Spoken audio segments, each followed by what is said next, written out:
He returned a lost child to an alien village, not knowing it was a test to find their next chieftain.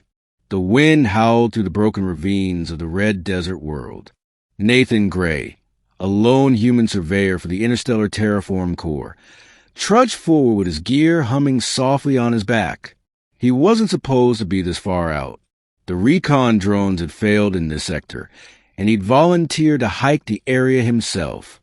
Protocol said avoid direct contact with local populations, especially the Mtali, the native aliens known for their reclusiveness and strange rituals.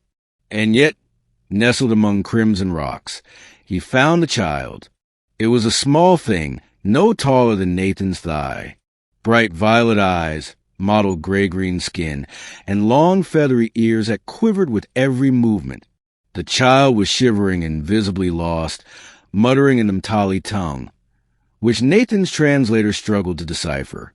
He knelt slowly, removing his helmet. "Hey, kid, are you hurt?" The alien child stared up at him, blinking.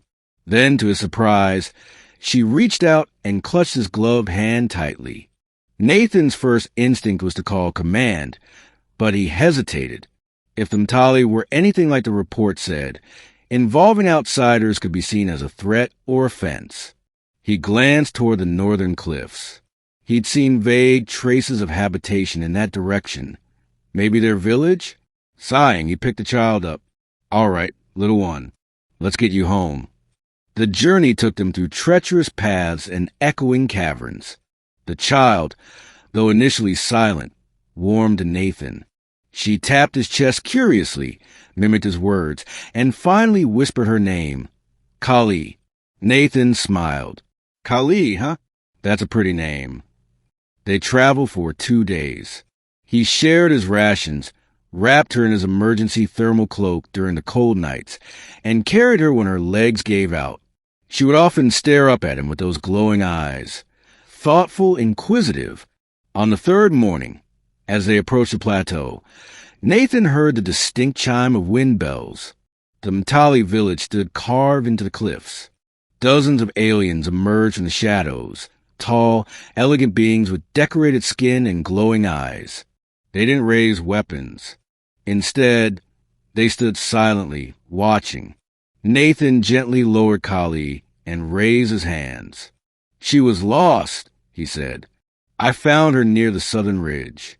I thought she needed help." The Mtali parted to allow an elder through, a towering woman, her robe shimmering with bioluminescent thread, stepped forward, her expression unreadable. Kali ran to her, then stopped and turned, running back to Nathan. She wrapped her small arms around his leg tightly. The elder spoke, her voice deep and resonant. "You brought her back, human. You did not leave her." Nathan frowned. "Of course not. She's just a kid."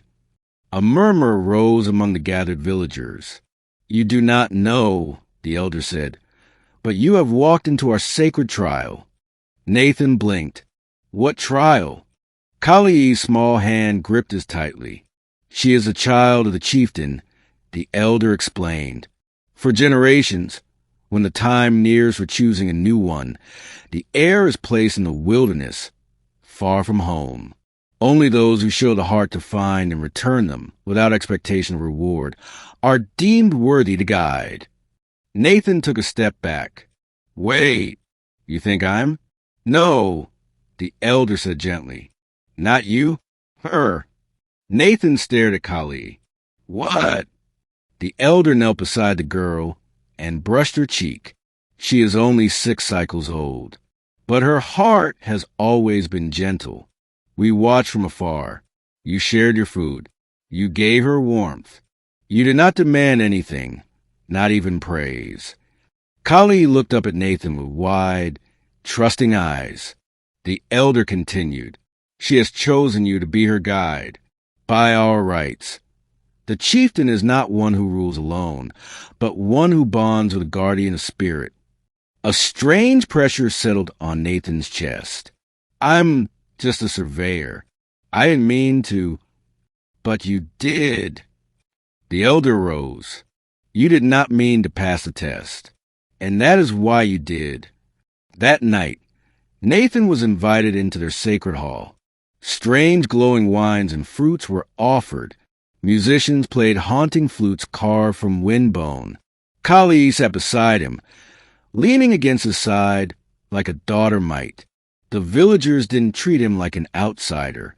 They listened to him, asked him questions, and marveled at his maps and devices. "Do you know what we fear most?" one young Tali woman asked. "That outsiders will not see us, not as people, but as obstacles." Nathan shook his head. "You're more than people. You're beautiful. Unique."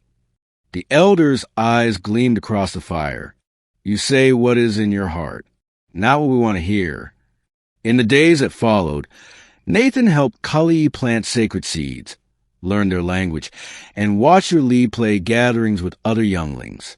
Though small, she carried herself differently now, head held high, words growing more certain. One day, the elder approached Nathan privately. "She has changed since she met you." Nathan smiled. "She's amazing. All I did was help her get home." "No, you gave her the courage to be more. That is what leadership truly is, drawing strength from those who care." Nathan paused. "So what happens now?" The elder looked up toward the red moons. "When the time is right, she will lead, and you will be her voice when she needs one, her shield when shadows rise. You may leave now or stay and help her grow." Nathan stared down at the village. Kali waved at him from below, laughing with other children. He didn't speak for a long moment. Then he turned to the elder and said, "I'll stay." Years passed. The humans eventually made formal contact with Umtali, and to their shock, the negotiations went smoother than expected. No one quite understood why, except for a lone diplomat who always stood beside the child leader with bright violet eyes. Kali grew wise, just as foretold, but she never stopped clinging to Nathan's hand when nervous, never stopped listening to his advice. To the Umtali, they were an unbreakable pair, guardian and chieftain, flame and wind, and all because one man decided not to walk away from a lost child in the desert.